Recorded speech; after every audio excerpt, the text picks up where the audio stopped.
Welcome to Love and Relo, the voice of the relocation industry. I am your host, Ben Cross, with the illustrious, indomitable CEO of Plus Relocation, Susan Benevides. How are you today, Susan? I'm wonderful and happy to be here. Perfect way to end my week. Highlight of my week.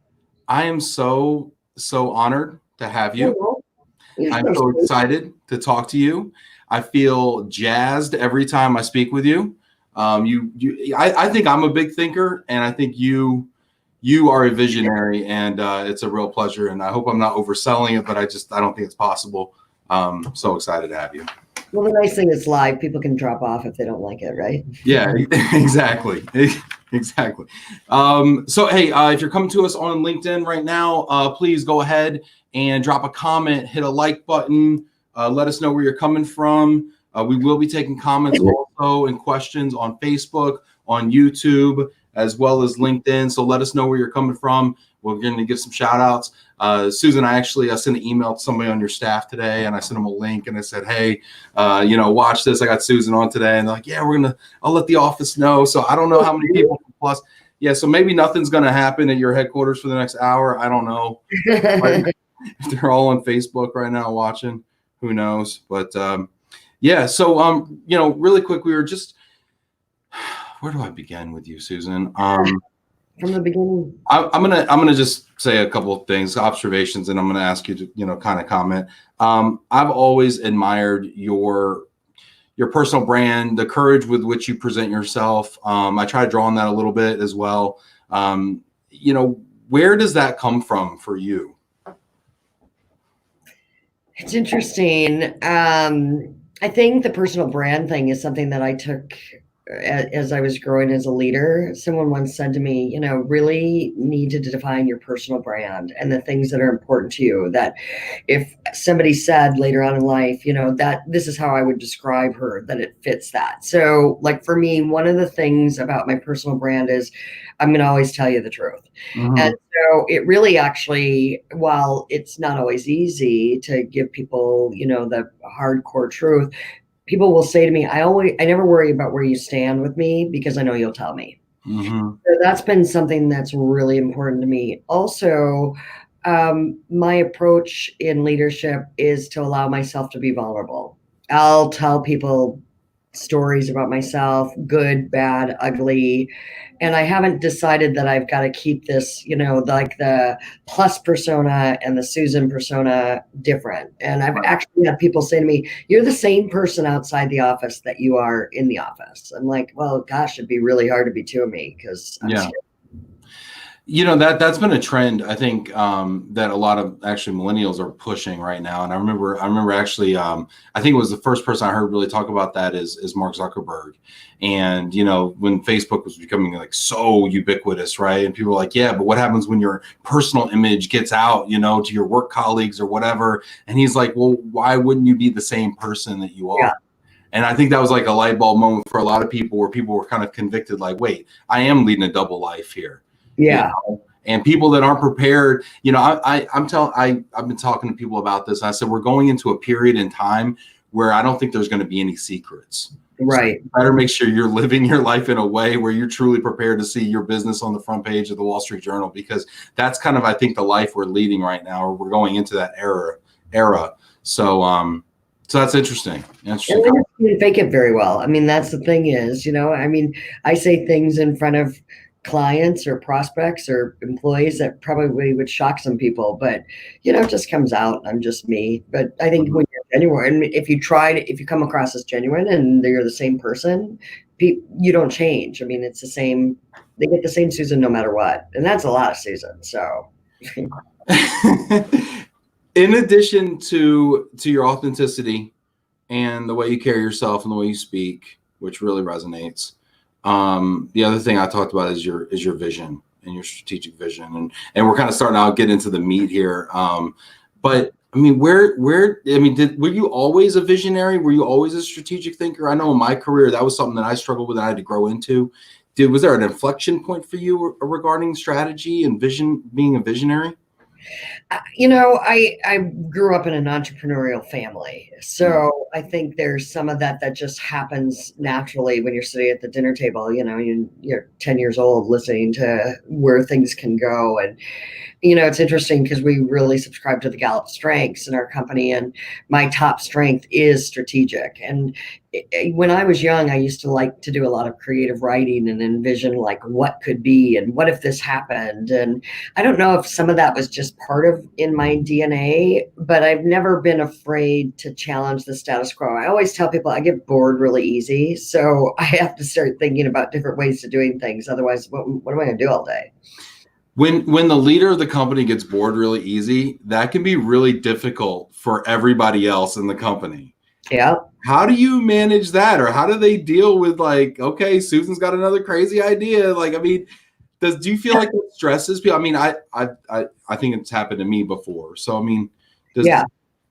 I think that, fortunately, I've been around the people that are in my kind of executive team and my circle have known this about me for a long time, but they'll also challenge me if there's something like that's just way off base. But, I sit there and believe like that you can run a program with no policy. And I'm like, just because that's not that hard. I don't believe we're not in rocket science, and I'm not doing neurosurgery. Right. Mm-hmm. So I think that I watch other industries break things all the time.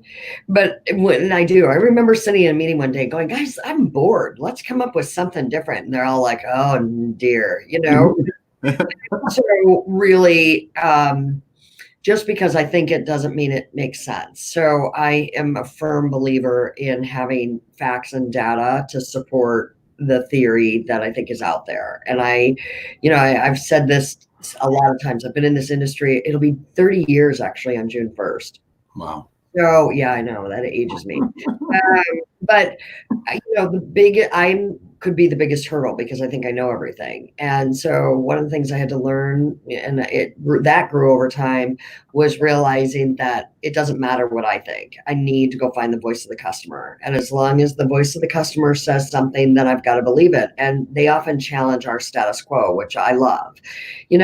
I tell people all the time, I don't look inside of our industry necessarily for innovation. I get really inspired by and I'm going to use the Ubers and the Airbnbs, but companies that have totally flopped things on their head. Dollar Shave Company, I just watch these and I'm like, you know what? You disrupted an industry where we were told the rhetoric was you should pay a lot for razors and you should pay a lot. And there's a reason they're behind lock and key at Costco, and mm-hmm. Then you have companies like Dollar Shave Club. I'm like, well, if they can do that, we can do it. I mean, it's not that hard. Right. You touched on so many things there. And by the way, my wife got me a Harry's Shave Club razor or whatever for Christmas. Yeah. And I used it 3 times because she bought it for me. And I went right back to her triple blade Soleil razors that I've been stealing from her because I use like this much razor. And they last me 3 months. But anyway, so I think that might be a bubble, but I don't know. We'll see. We'll see. But you talk about voice of the customer, and I think it's bold, and it doesn't always tell you what you want to hear. Nope. But what if the customer doesn't know what they want? And here's where I go with that. And here's where I go. Because let's talk about lump sum right now. Because the voice of the customer right now is, I want to give a lump sum policy because whatever tax, benefits have gone away and it's easy to quantify and budget, blah, blah, blah, blah. And that's what my transferees want. They want a big check and they want a bunch of money to spend however they want. And there's services all over the internet and it's so easy to procure all these things, right? But then we've looked at research after the fact that talks about employee engagement and the fact that productivity declines and engagement declines and the services out there. I believe from my own back of the napkin math that 2/3 of long distance movers that people are going to find on the internet are probably actually scam artists. And I've made videos about that. What happens when the voice of the customer isn't always right? Okay, so I look at the customer as the end user, and I could agree with you more in the lump sum. So 2 years ago, when we were launching a new tool, before we did, we went out and hired an external experience firm who does service journey mapping and things like that. But we had them do over 2,000 quantitative and qualitative interviews, okay, with employees who had moved within the last 12 to 18 months. Wow. And we asked them questions like, what do you wish you would have had that we didn't give you? The number one things renters want is they want their apartments cleaned. This is not expensive. It's the number one thing they said they wanted because we asked them what they wanted, right? And we said, well, why do you want that? And they said, because I want my security deposit back. Right. You always have to ask the why. So when you're doing voice of the customer, I think that, I challenge people. I just did it today. Someone was saying, oh, we've got a really big lump sum program, $40,000, $50,000 we give them, and there's no complaints. I said, do you survey them when they're done? Do you ask them? Well, no, but there's no complaints. I said, that doesn't mean they're satisfied. So when we did our research, 3 things came out. Employees want choice, they want control, and they want care. And those 3 things are a 3-legged stool. They are equally important. Our industry's been focused on choice. Oh, let's give them a cafeteria. Let's go a tiered plan. Let's give them a cafeteria plus. Let's give them a lump sum plus cafeteria style program. We've been so focused on choice, we've missed control and care. And so the care of duty, I asked a gentleman who negotiated a $100,000 package because he didn't like what he was getting in his benefit package. It was a complete, beautiful move, right? Home sale, home purchase, premium moves. And I said, why'd you negotiate the cash? He said, well, it didn't fit my lifestyle. I was leaving London. My wife was going to stay there. I was taking a job in California and we had a second home in Florida. I didn't need what they were giving me. We've been dishing out the same 8 to 12 benefits for the last 30 years. I've been here forever and we've been doing the same thing. And he said, so I negotiated cash. I said, how was it? He goes, there was plenty of cash, but it was awful. I needed help. I know I wasn't productive. I know this. I mean, you even ask an employee, what'd you do with your miscellaneous allowance? Oh, we're really generous. We give them a 1 month's miscellaneous allowance. Okay, how'd you itemize that? Did you use it on your move? I don't know. So you have to remember that choice, control, and care are equally important. And our industry has missed the last 2 C's. That's so fascinating. I mean, how do you, gosh, you talk about so many things, Susan. You're bringing up so many ideas here. I mean, so let's go back to this gentleman who negotiated $100K, package, right? But he wasn't selling his house, so home sale didn't matter for him.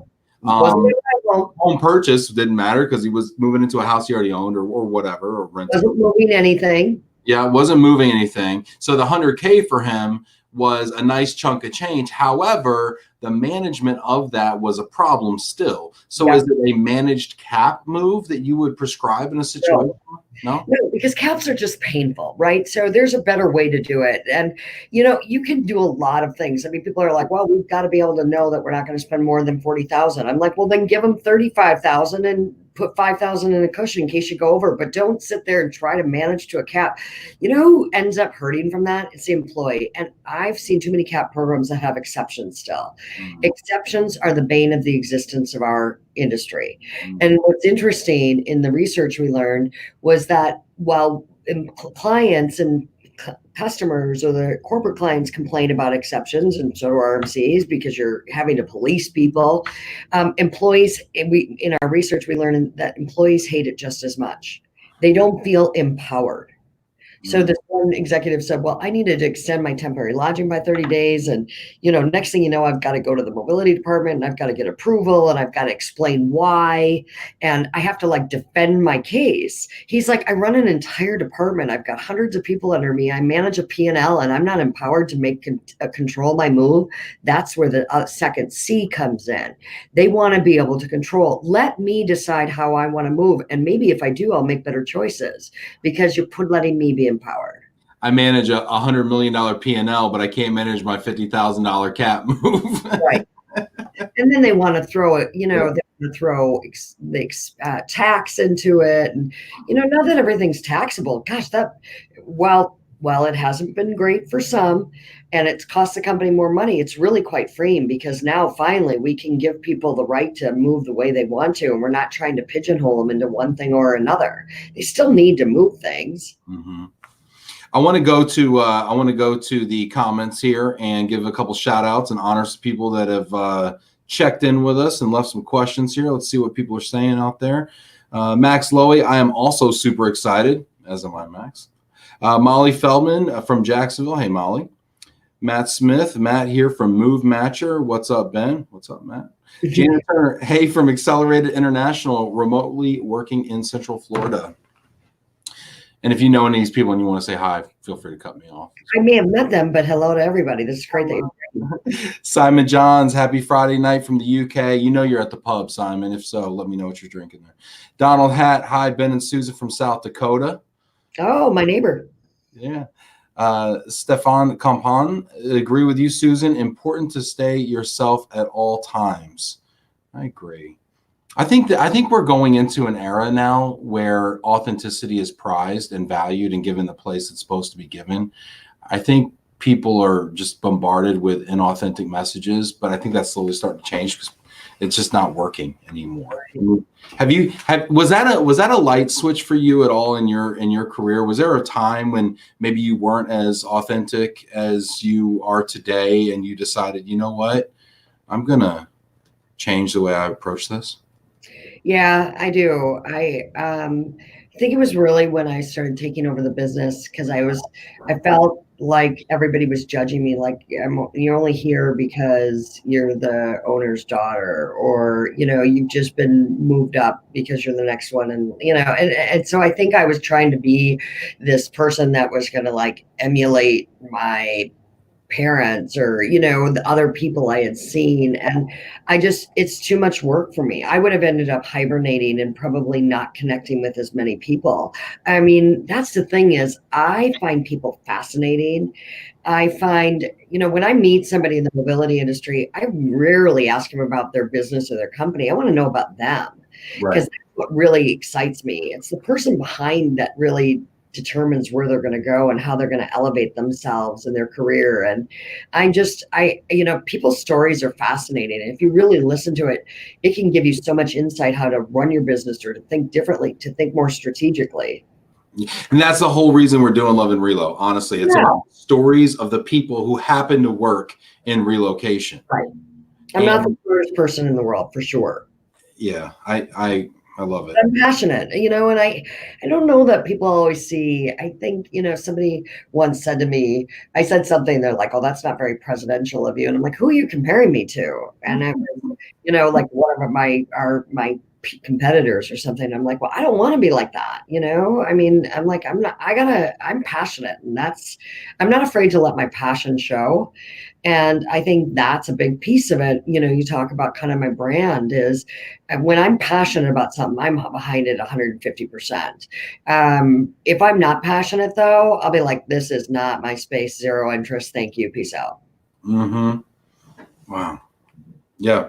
Let's go back to the comments here. Let's see here. Where do we leave off? Rory Ramirez. Hello, everyone from Mini Moose in Broadview, Illinois. Happy Friday. Rory's keeping the streak alive. I think that's 25 straight episodes, Rory. Appreciate you, man. Victoria McCullar. Hi, Ben. Happy Friday. Hey, Victoria. How you doing? Jack Jampel. I admire you, Susan, for your authenticity. Yeah, he admires you for your authenticity. Very much like me. Sometimes it becomes difficult since many become very something. Yes. And when they do, it's difficult. Jack, let me know what you're thinking there, bud. You are so right. We are not in rocket science. At times we simply overcomplicate our business. Yeah. We do. I went into a meeting with a client the other day, and we were talking about policy, right? They didn't have a policy, right? So we're going in there and we're talking about policy, and we're like, well, here's a 3-tier option: executive, middle management, entry level. And like their eyes were glossed over, and they're just like, how much is this going to cost me to move them from here to here? Yeah. And we're like, 10 grand. Like, okay. It's like, well, it's interesting because I think there's a lot of things in the areas where we've overcomplicated or assume things that aren't necessarily accurate in today's world. So, for example, I'm a big believer in SLAs, and I see why we have to have them. But there are some that I challenge, like you must contact the employee within X amount of hours. I'm like, what if they don't want you to? Who's decided that's the time? It's interesting because we're certified in COPC, which is like the ISO for service companies. I know Peter Bloom. Is Peter Bloom still running COPC? I don't know if he is Julie actually. Bernstein. I was trained in COPC as well. Yeah. Wow. So in the COPC world, people, it's not about, it's about meeting them where they are. They want responsiveness and the right answer at the right time, whether it's 2 hours or, I remember even one time when I was moving, they kept calling me like, how's it going? How's it going? I finally had to say, will you please quit calling me? I am literally on the 11th hour red eye. Trying to get everything done to move. Yeah. And I don't need you calling me. I'll call you if it's a problem. Right. How do you, just side note, maybe tactical, going down to the tactical though, how do you capture that preference and and then pass it along to service providers? How do you take that information and help your supply chain meet that expectation? So one of the things that we did probably about 5 or 6 years ago is we identified the personas of the different people we're moving, and then we trained to the personas. So there's kind of the detailed user, there's the trusted user, there's the emotive user. And so asking some questions up front not only kind of gives you a sense of what type of user they are and where they're sitting. You could do the preferences, but so for example, let's say you have a trusted user. They may be like, just give me fax when I need it. Yep, you can text me or, whatever. But what's interesting is if something goes wrong, a trusted user can immediately become a emotive and detailed user. Yeah. Then what you did before, you need to switch gears. So part of where I get, is, well, what's your preference? Well, I'd like email. I'd like this. I'd like a call. It might be that on the onset, but you better be able to pivot, because if something changes, they're going to want to interact with you differently. I'm that way. I'm the trusted user until I can't trust anymore. And now I'm the guy on the phone 5 times a day. But again, remember, so part of what we're learning too is like a lot of people communicate through chat to teams. One of the things we're finding is not everybody wants actually a single point of contact. They'd rather have a group of people who can support them at any time and to be able to answer the question. Remember, they want the right answer at the right time. That's right. They don't want to wait for, someone to get back from PTO to answer their question. So I think some of the rhetoric we've told ourselves are so important is not really as important as we'd like to believe it is, but our model's set up that way. We've created all these process maps to do it. We've overcomplicated it that it's hard for people to shift. And we've sold it that way, and that's what they bought into. So now we can't pivot because, well, we told the client we're a Spock model or something like that. I remember watching you at ERC one time on a panel, and you just kind of threw up your hands and like, can we just kill this idea of single point of contact already? Yeah. Because it's just so done. And I'm still the believer of it. And as you know, research shows, it's interesting because I was talking to a client and they said, well, the single point of contact is really important. And they didn't mean down to that, but they meant like a primary counselor, right? And I said to them, aren't you in a shared services model in your company? Yeah. So when you have health benefits, does everybody get one HR person they talk to? No, they have a team of people. Why'd you do that? Because they want responsiveness. So it works. Right. Because having 200 benefit coordinators is not good business. Yeah. Look at some of these large companies. It's exactly what they've done to serve their clients better. So sometimes when you have to come back and say, but isn't that how you run your company? And, the HR teams, and one of the hard things about HR staff is, as talent mobility and the employment's grown, HR has not get the resources that they need. I was at World at Work or one of those conferences, and it was fascinating to me how few resources HR has gotten, as yet, the amount of employees and hiring has gone up significantly. And so they're just continually being asked to do more for less. And that's why they've had to kind of shift some of their models. But the reality is they're probably serving their customers more efficiently doing that. Well, I love that conversation that you were talking about having with your client, where they said they wanted this, but then you pushed back and you showed them how, no, you really don't, And I think that goes back to my question before about when the voice of the customer says they want this, but then you dig deeper and you find the why. So I think the key takeaway for me is the voice of the customer, the solution that the customer proposes may not be correct, but if you dig down, the why is always valid. Yeah. And let's address the why. Henry Ford said, if I would have asked people what they wanted, they would have said a faster horse. That's right. It's the same. I have that in my head all the time. And I think that you also have to remember there's more than one customer. So even internally in a company, you've got your mobility customer, you've got your payroll customer, you've got your finance customer, you've got your businessman, HRBP customer, but then you've got the actual end user customers. So you really have to find out the voice from several different components to find out the why. And that's really where qualitative interviews come in. It's not enough to just say, were you happy with your move? That tells you nothing. Right. I mean, one of the things about surveying that's so, painful is we do it at the end.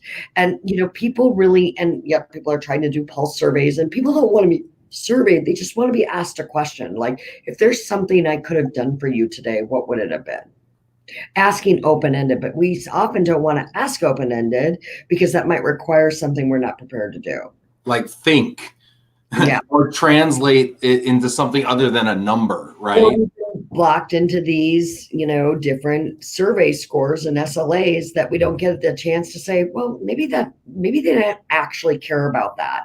And I think it's also important to continue to raise the bar. I mean, what was important to somebody yesterday might be, or what was really nice to have yesterday might just be the baseline for today. So I look at like Wi-Fi in hotels. 10 years ago, you were happy if the hotel had Wi-Fi and you were willing to pay for it.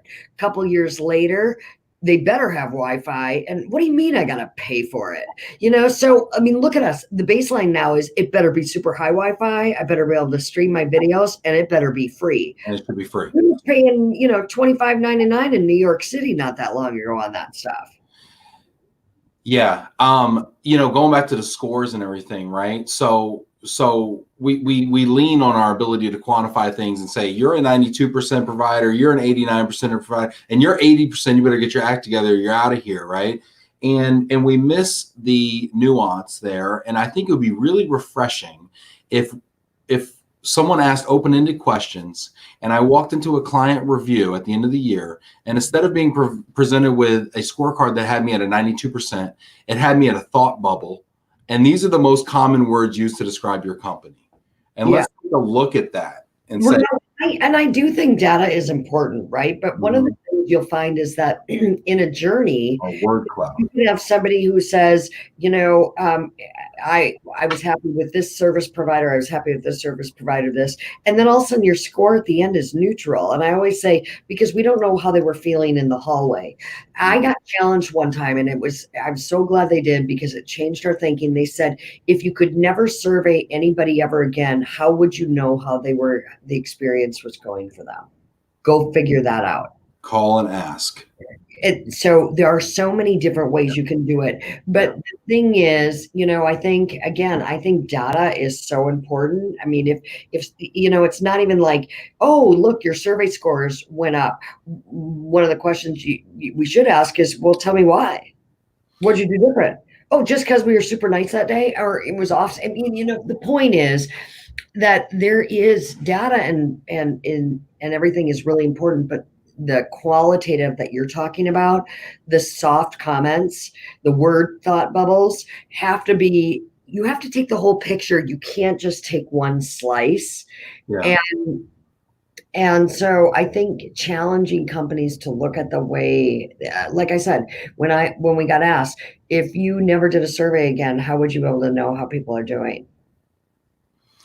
I see now, right now, the current state of the way things are as far as getting customer feedback and surveys and all this stuff is it's done via email. And maybe if you're super progressive, you're employing a third-party call center to call people and ask them, right? And then we sit down in our meetings and we read these verbatims, every week, and we work hard to get to the root cause, blah, blah, blah, blah. Well, this year, my company has started doing just tons of quality checks. I mean, if there is a national account or key account move, we are literally sending the highest ranking manager at that branch. And for me, it's me in Detroit. It's our GMs and other locations, whatever. I go out with my clipboard. Where's my clipboard? I got it right here. I go out with my clipboard, okay? And I walk in there in my suit and my clipboard, and I'm starting to talk to customers. And I learn more in that 20 minutes talking to customers, talking to drivers, and I come back with things like, I think we could do better with belts. Yeah. I think we could do a lot better with belts. I see some underwear out here, and I think some belts would really go a long way. But I've never seen belts on a survey. Yeah. But people notice it. Right. And that's the voice of the customer and being willing to go out there. And I mean, for you, that's an investment. Your company's making an investment. That's not easy. It'd be so much cheaper to have you do the survey, but we don't ask the underlying questions. Like I said, when we ask the question, what did you want that you didn't get? If you're on the phone with an employee, what do you wish I would have done for you today? If you could have me do anything, what would you wish? If they say it, and sometimes you really want that kind of the crazy one, right? Because that allows you to start innovating. Someone once said to me, don't innovate for the masses, innovate for the real challenge ones, because then you'll take care of the masses. And instead, what we do is we sit down and write off the real challenging ones as one-offs or crazy customers. Yep. They said innovate the OXO, that brand that the grips. Yeah. So the guy who invented that actually did it because his wife was like really arthritic. And so he wanted to build something that would work for her. Mm-hmm. He didn't build it for the people without arthritis, but everybody without arthritis said, oh my God, this is so much more comfortable. Why wouldn't I use it? This is so much easier to hold. Why wouldn't I use it? So really don't shy away from the really tough ones. Because if you can solve for that, you've actually covered the masses. I love that. Because I've sat in so many meetings at every company I work for and say, there's just some people you're never going to please. True. But if you could please them, what would you could? But if you could, we'd be billionaires, okay? It's like, that's how you got to think. Sometimes it's not that hard. But we get defensive and we, would have to change our process maps and we make it too hard and we forget that we're not neurosurgeons. Oh, this is why I love talking to you, Susan. I'll tell you what. All right. Let me see here. Let's talk to folks here. All right. Olivia Barami. Hi, guys. Tuning in from snowy Toronto, Canada. Hi, Olivia. Doug Powers. Ben, you need to get a razor company sponsor. I don't know if this is a comment on my beard. Dollar Shave Club. I told you. I should. They sponsor everything nowadays. They probably would sponsor this. I'd probably have to shave though. And then anyway, Olivia Barami, Choice Control Care, brilliant. Adam Lowy from Move for Hunger. The goal shouldn't be to satisfy the customer. The goal is to delight the customer. How do you surprise them with services they wouldn't expect? Yeah. So great question. Thank you, Adam. Delight is, it's funny because that's our mission statement at Plus is deliver delight. Delight is the unexpected surprise, right? So part of what we did years ago was we did all the journey mapping and we said, what are those areas that are just kind of painful days that you wish you could help somebody, And so we had a client who was great to work with and still have them, but they said, let's come up with really different little touch points, delights along the way. So we decided to start delivering food on move out day. Packing day. So they can pick what they want. We feed the drivers, we feed the family, and everybody gets taken care of. So literally we went through and they said, you've got a budget, just go through, and we figured out how to process map it through. And we have meal delivered on the moving day. Wow. It's such a small thing, but people don't think about it. So part of it is, I think we go for the really big items, but delights are that element of surprise, right? Sometimes it's just that simple thing somebody does. I think Yeah. when thing costs money, and I mentioned it before with the choice, control, and care, the renters, wanting their apartments clean. This is not expensive, but it really helps. It's a delight to them. Yeah, because it's something that they thought they were gonna have to handle, and then it's like, wow, I don't have to handle that. I Right. mean, yeah, it's when you get a book in the mail from Nicole Barilli, or when Jen Breen from Sweet Home Chicago sends me a little care package with some Starbucks chocolates and a tumbler or something, and Handwritten note. Today that's a delight, right? yeah, I mean that's I send birthday cards to every single employee in my office. And I also send a card to everybody we hire before they start at the company. And because when we looked at that journey, we said, okay, it's tight employment. What happens between, we're so active with them when they're recruiting with us and we're interviewing them and doing the background checks and all these things, and they're doing their testing and they're getting approved. And then we give them an offer and then they give their notice, right?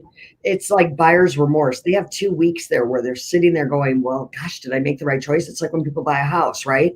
I send a handwritten note to every new hire. And, people say, oh, how do you have time? I'm like, you can find time. I sit on a plane. I can do a lot of things in a time. So I don't buy that for a second. But the amount of people who say, I can't believe you sent me a card before I even started welcoming me to the company. Yeah, but it goes back to, it goes back to the whole process. It goes back to the whole idea also of going out and talking directly to the transferee on the move day, what I was talking about. But it's like this inversion of taking the time of the most expensive employee in the company and devoting it to the most important person, or the person closest to the customer, and showing them that you care. I just think there's something to that. Typical business is like, okay, let's outsource that. Let's have the receptionist write all these welcome to the company cards, and take care of that for us. But there's just so much lost in that process, and I love that. I still remember when I was recruited to university, handwritten card, but also once I accepted the offer, our owner, Elise, she sent me an edible arrangement to my home, but I wasn't home. I was at work, and the guy calls me. He was like, I'm at your doorstep. It's 90 degrees here. You want me to leave it here? You want me to take it somewhere else? I'm like, bring it to my office. So I actually got an edible arrangement delivered to my old employer. But everybody on my staff really appreciated university for delivering fruit that day. Yeah. So, and that's not a lot to do, but it sends a really good message. So that's where I think we have to look at some of the things, break what we've done, and find new ways to do some of this stuff, because it's the little things that make a difference. We all know that. Everybody wants an experience today. That's what they want. well, yeah. You're right. Look at the Instagram culture that's happening with young people. People are, and this is going off on a whole nother tangent here, but I'll go there. People are trading in possessions for experiences. Have you seen that in your business? Well, see it. To be, frank with you, people are selling their furniture. They're not as attached to their furniture as they used to be, right? And so they want to. I had a mover say, if there's a business you think I should get into, I'm like, get into the furniture selling business. Sell it off the back of a truck next door. I don't know, but the reality is. But the valuables they do move with you are critical. The way you make them feel when they're moving them are critical. So, people have just changed, but the experience means more. People, Maya Angelou, people won't remember what you said, but how you made them feel. Mm-hmm. That's also Jack Champel left that 2 days ago in the comments as well, and I subscribe to that 100%. This goes back to a conversation we had. You were gracious enough to visit us and sit on a panel at AMSA that I got to moderate, and we talked a little bit about the moving industry, because it was a conference for movers, and what services, where are we missing the boat, and what could we do to really delight our customers, and how can we nail it in a way that nobody else is doing. And that whole idea of being a furniture reseller, because we go into homes all the time and there's a pool table in the or even better, there's a ping pong table that they bought for their kids when they were 11 years old. Nobody's played it in 6 years, and it's in the basement. It's got to go. Nobody wants to move it. They're downsizing. Or there's a couch that just doesn't fit the new decor in the new place. There's always about 10 items that are worth money that are a pain in the butt that they need to get rid of, and they don't know what to do. Yep.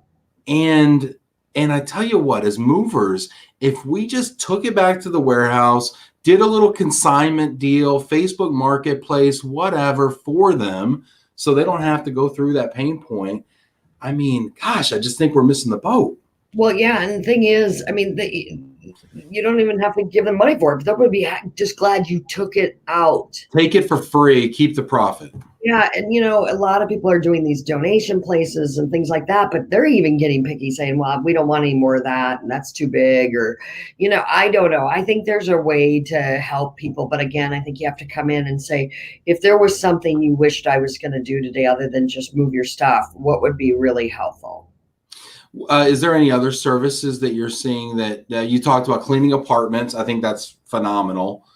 Is that something that a mover, a relo company, who might do that? Because we are finding that companies are, like, some of the destination services or the third-party services are getting into that service, because, you know, they're people aren't buying from them the way they used to. So they're starting to imagine and offering new services. It's got all these contractors out there, you know, and so, I mean, if they can go to Tackle or to, you know, TaskRabbit or Amazon Home Services, or they can go to the person who's actually going to be moving their stuff and say, well, I'd rather use somebody that, you know, I already trust you. Right. Here. So if you're saying, you know, I've got somebody who could do that for you, they'd be like, oh, I'll take it. Yeah. The one that we see a lot is with technology now. You know, there's more and more smart home thermostats or Nest doorbells or TVs that are mounted on the wall, like yours behind you, or speakers in the ceilings or whatever, that movers are like, hey, we don't do that. We don't touch that third party. That's good margin business there. It's such good margin business. And the United States is the only country in the world where movers don't do that as a matter of process. Why not? Because we're idiots. You know why? You know why it is? Because what we've done in the moving industry in the United States, I mean, here's my soapbox. Hold on one second. Is that we've jettisoned all the things that are hard to do. So we got rid of all the third-party services. We got rid of all the auto shipping. We don't, you know, do any of the carpentry or, you know, assembling of bunk beds and like all the stuff that's like difficult. And we dumbed it down to make it so easy that anybody could do it. But all that's high margin business. It's all differentiator stuff. And now there's all these extra players over here in the mix. Yeah. And we wonder why we're commoditized. Yeah. You know, not a one-stop shop. You're saying go to 6 other shops if you want that done. It's interesting. We just moved this fall, and I mean, we got rid of a lot of stuff, but I gave all the TVs on the walls to the new buyers. I'm like, do you want all these? Because it's what it's going to cost me to take them down, ship them, and then put them back up. I said I could buy like 4. Cost. So even there, I'm just like, you want those? I don't want them. Right. Thank goodness we'll get rid of ours on our end, and then it's just trickle down, and pretty soon everybody's getting somebody else's TV.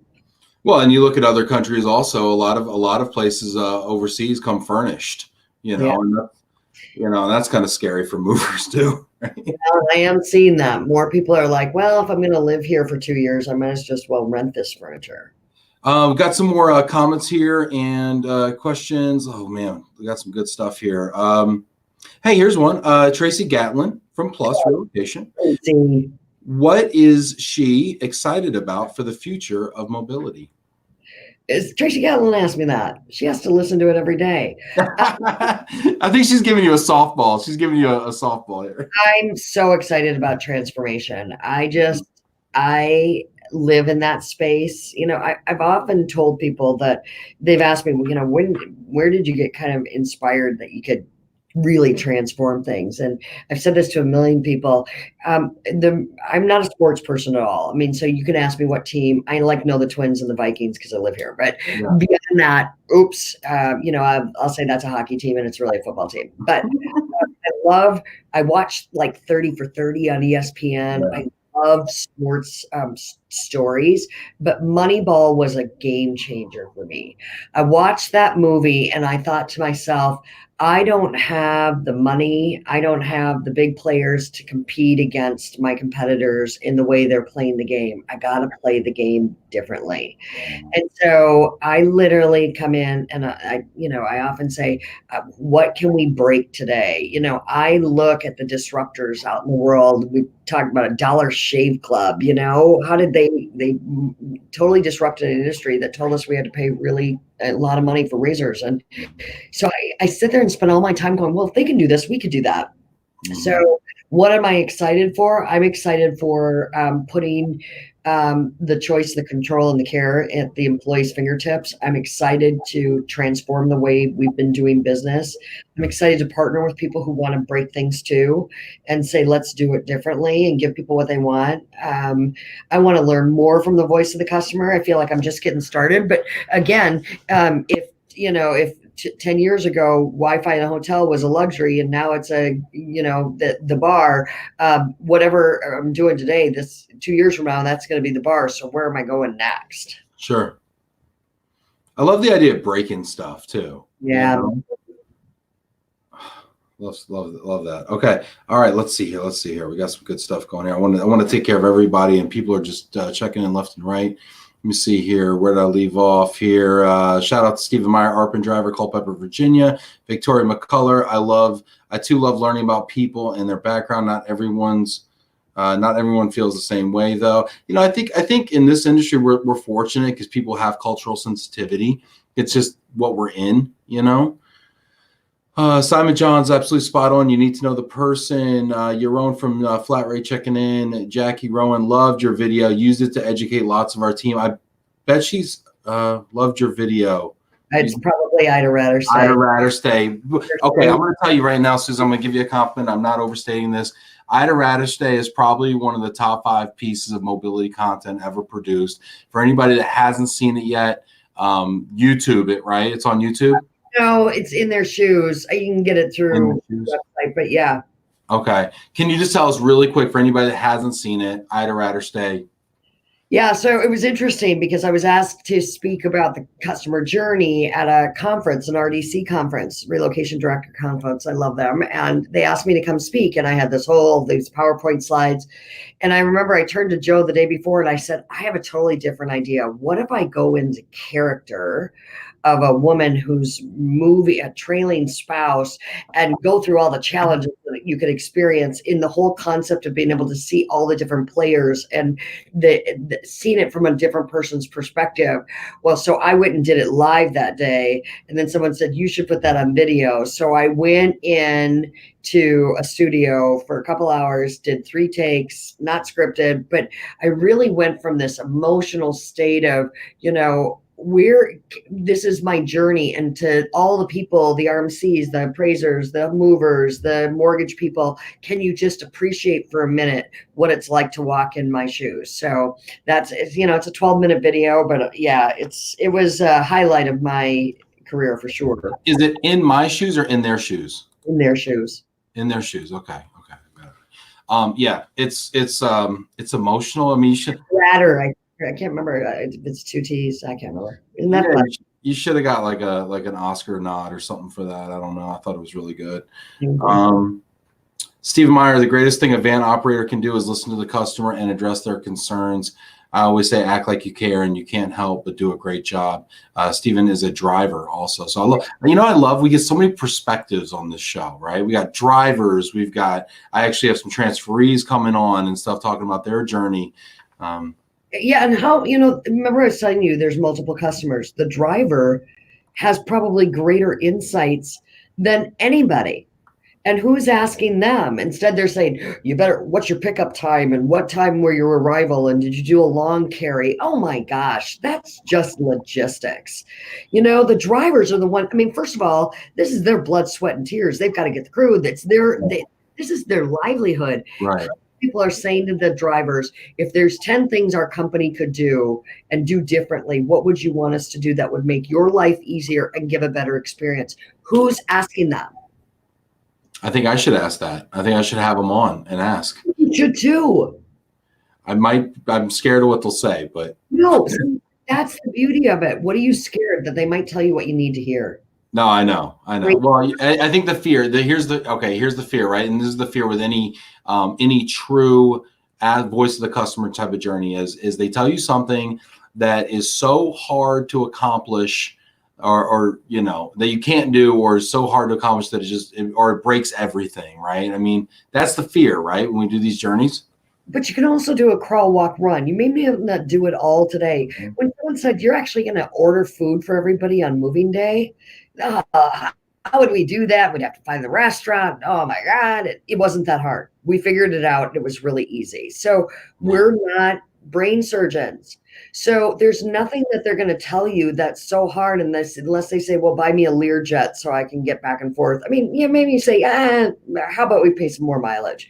I mean, no, not, but really that's, and so what's the worst thing that can happen? They tell you the truth. Yeah.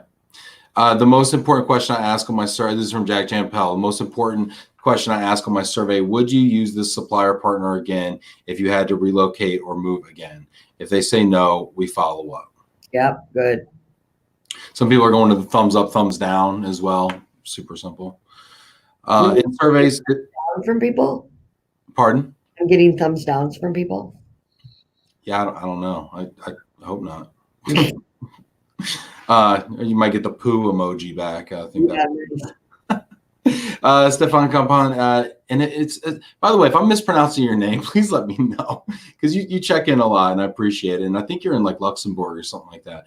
In surveys, it's also very important to ask the right questions and check them if it does not bring any value. Brad Willie, quality checks builds trust and a relationship with the customer while enhancing quality improvement and our hardworking crews. He's a GM out there in, I believe, Indianapolis. Victoria McCullar, as an RMC, though, you're bound by client policy, and sometimes we're the recipient of an employee's anger and unhappiness with the policy. Do you find that sometimes? Mm-hmm. Yeah, there's often times where, they'll say, Plus didn't do enough for me. And it's a fine line, because sure, you could turn around and say, no, your company didn't, and just point fingers. That doesn't really help them, right? So if you've got, you are bound by policy, but maybe there's ways of communicating that different or bringing value in other ways that aren't these really costly things, So to say, well, we're only gonna, I remember one time somebody said, well, we've got a cap on our moves at 7,500 pounds or something. I'm making stuff up, right? I am, or maybe it was dollars. I don't know what it was. Sounds right. And I said, who came up with that number?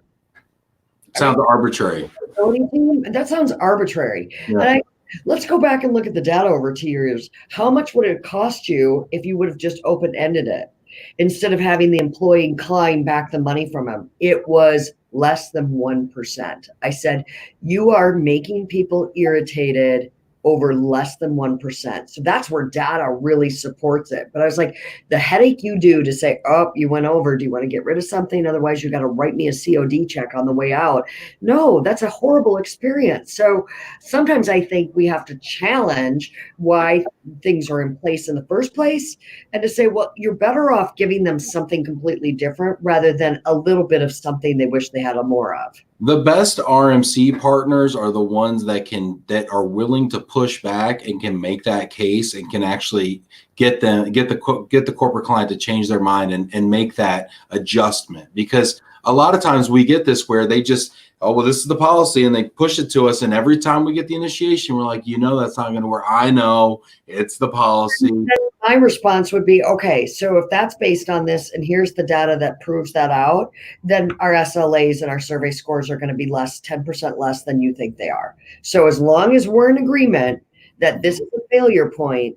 So part of what we have to do is get really kind of methodical back to say, here are the 3 areas where we could see failure points. As long as you know that each time we do this, our survey scores are going to be in this range lower, then I'm good.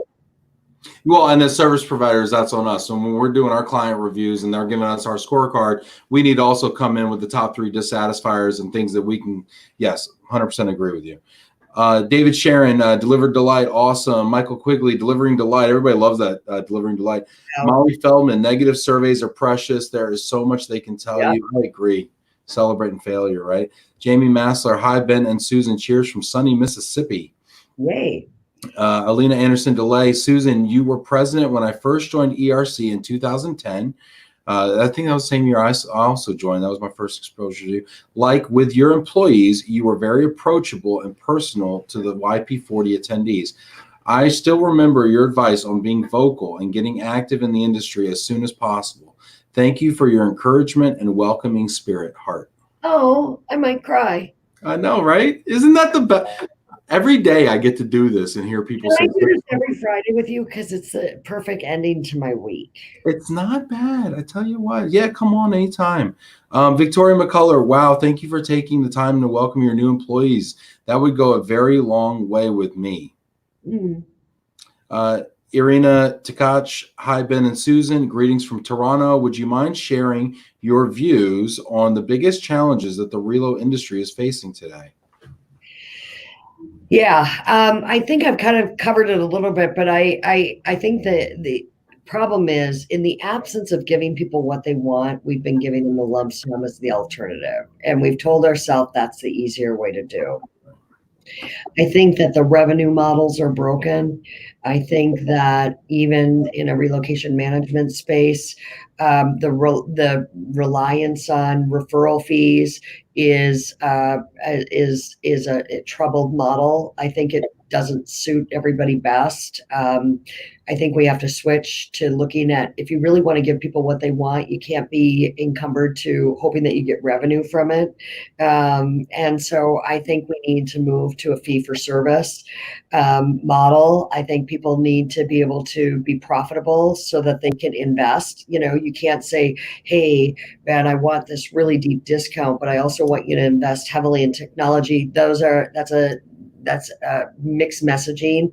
I think that people who want it to go back the way it was is not going to be right. The real estate industry is ripe for change, you know, with the Zillows and the Redfins potentially breaking in or trying to break in and breaking up the commission model. I think that if we really want to put experience and service first, we have to let go of some of these things, and it may change the way we run our businesses. I think we have to break the model of the single point of contact and realize that people just want the right answer when they want it. I think we have to be open to changing the dynamics of chat functions and text and the way, I mean, there are companies in our industry that are doing this so well.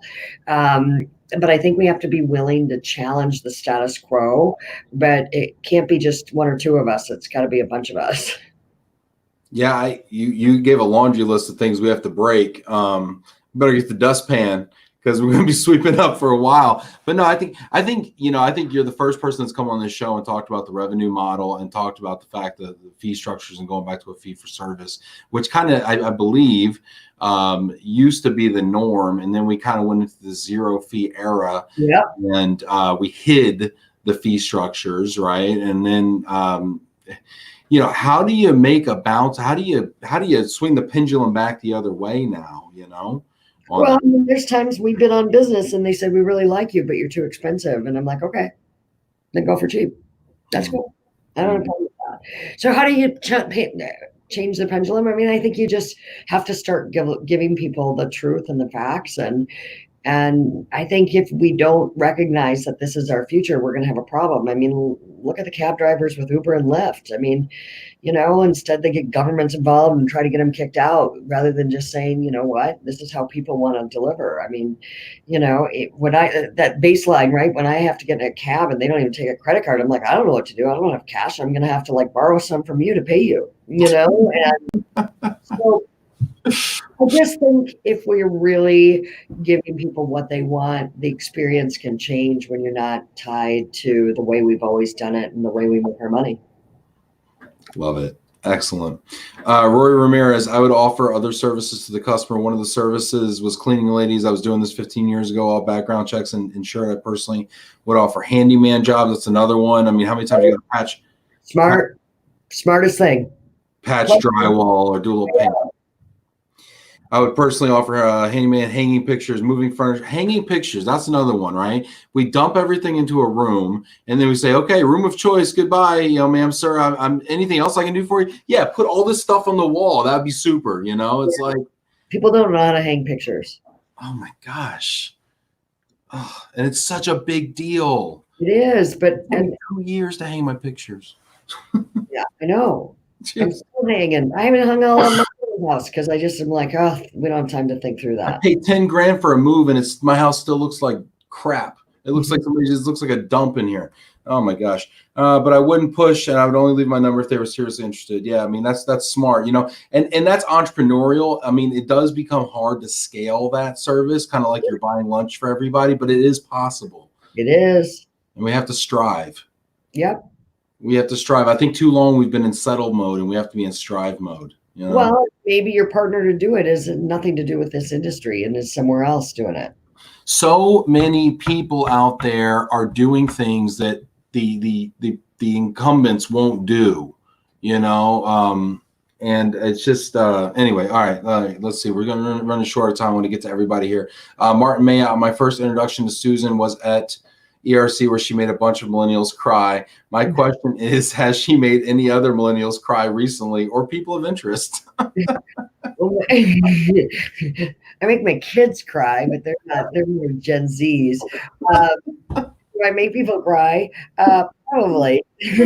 That's great. That's great. Victoria McCullar, there's a company called Home Sweet Home that provides the service to pick up the stuff. Yep. They're great. Stephen Meyer went out, got third-party service certified. Yep, he's the driver. Timothy Nowak, love In Their Shoes. I played it for my agents during our training. Yeah.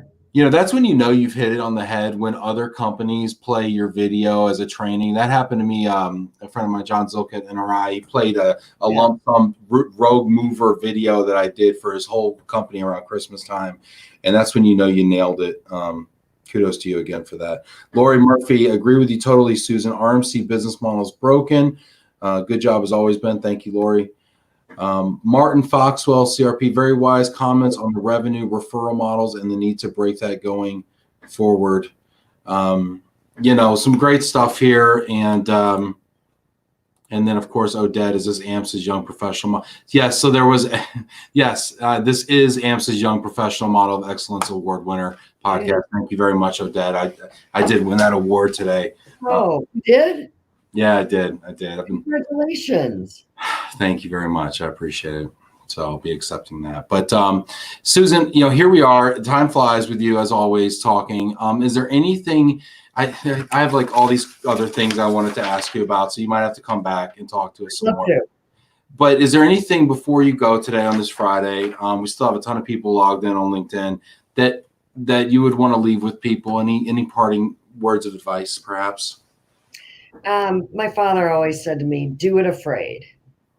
And so many times we want everything to be figured out and we want to know the end result and we want to, we're afraid to try things. I even see it with people, like even when they're trying to do different things in their policies, they want to, they have to decide what it is and then globally put it across. It's okay to pilot things. It's okay to do it afraid. It's okay to do it and then fix it and just take a, really an agile method. It doesn't have to be for, like when we started ordering the meals on moving day, we took 5 people the first time. We didn't say, oh, okay, well, how are we going to do this across every program? We just said, let's pilot it. If people don't want it, then we won't sell it.